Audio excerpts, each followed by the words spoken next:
Tehillim 65. For the chief musician, a psalm by David, a song.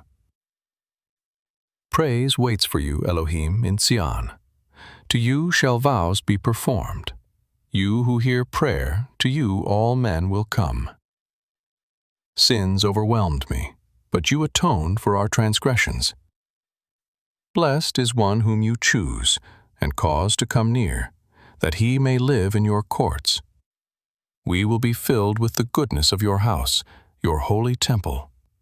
By awesome deeds of righteousness you answer us, Elohim of our Yeshua.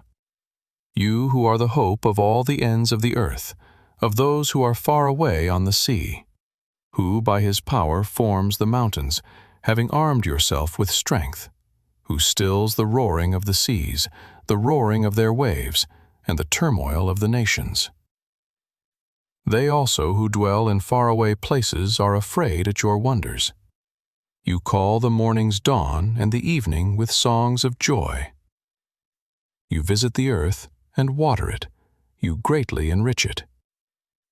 The river of Elohim is full of water. You provide them grain, for so you have ordained it. You drench its furrows. You level its ridges. You soften it with showers. You bless it with a crop. You crown the year with your bounty. Your carts overflow with abundance. The wilderness grasslands overflow. The hills are clothed with gladness. The pastures are covered with flocks. The valleys also are clothed with grain. They shout for joy. They also sing.